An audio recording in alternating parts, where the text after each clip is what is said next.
Hi, everyone. I'm Sandy Chika from Riverside Brookfield High School, just outside Chicago, Illinois. And I'm here today to talk to you about extracting information from data. In this video, we're going to examine some of the potential issues that come with analyzing data. So, what will we learn? Well, I want you to be able to identify the challenges associated with processing data. In order to do that, we need to know the ability to process data depends on the capabilities of the users and their tools. Data sets pose challenges regardless of size, like the need to clean data, incomplete data, invalid data, maybe combining data. And depending on how the data was collected, well, we might not have it in uniform shape.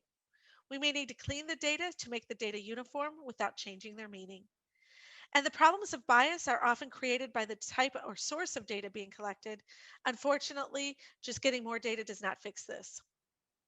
The size of a data set does affect the amount of information we can extract from it. But large data sets may pose a problem and need parallel systems, and we have to worry about scalability so that when we work with data sets, the data sets can be processed and stored appropriately. So let's start with an example. Where do we start with data? Well, obviously we have to collect it. So some issues to consider. What's the source? What is the source of the data? Where did it come from? Do you need more sources? What tools do you have to analyze the data? Just a spreadsheet? A calculator? Do you have a whole programming language under your belt that you can use? The processing data is affected by size. So, how much information can you get? And depending on what that answer is, you need to determine can one computer handle all your tasks? There may need to be parallel processing involved. And what I mean by that is using two or more processors to handle different parts of the task. Whoever is working with the data needs to make sure that the scalability of their system is such that they can adjust for small as well as very large data sets, depending on what their needs are. The other thing we need to consider is bias. When we are collecting data, there could be intentional bias. Who collected the data? Do they have an agenda? We also need to be aware that bias can creep in even if we're trying to do a really good job. So there is unintentional bias. How is the data collected? Maybe you did not realize that all of the people or places you went to all have something in common, which is going to lead them to lean a certain direction or lean a certain way. Again, who collected the data could be an issue. So, unintentionally, as a teacher, I might ask my students for their opinion about a lesson that I gave. If I'm asking them face to face, students might feel like they need to make me happy and just tell me only good things. So, there could have been a bias, even though I really wanted them to be honest. So, we need to think about how we're gathering the data. Now, hold on a second. I need to get a little something here. So, yeah, I need to clean my data. Okay, so maybe I don't need to use a Kleenex and clean it up. But I do need to identify incomplete, corrupt, duplicate, or inaccurate records.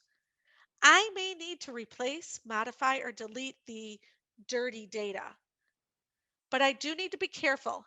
If I'm going to modify or delete anything, I need to make sure there was really a reason. Is there really a mistake? Am I actually fixing something or actually making something more incorrect? Whatever I change, modify, delete, I really need to keep a record of that and why I did it. Invalid data may need to be modified to keep the form consistent, but I want to be careful. So let's look at an example here. Let's practice. I have some sample data with student IDs, their years in school, and their GPAs. What data needs to be cleaned in this example? Pause your video for a moment and see if you can find some data that needs to be cleaned.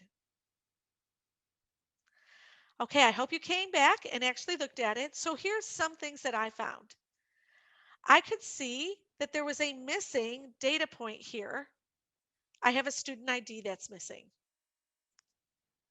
There's also some invalid data here. Although junior is a legitimate way to say your year in school, I can see that the majority of data is listed as 9, 10, 11, or 12. So I might want to update that so it's more consistent. Same thing with ninth grade. I can see that's a freshman. I can see it's a 9, but now that's not in the form of an integer. So I might need to update that. Inaccurate data? Well, I don't know of a grade 20 if I'm looking at high school students. That could be a problem. A 4.75 GPA, is that a problem? Maybe. I need to check to see what my situation is. In some schools, 4.0 is the highest GPA you might be able to have, but I better verify that before I make any changes.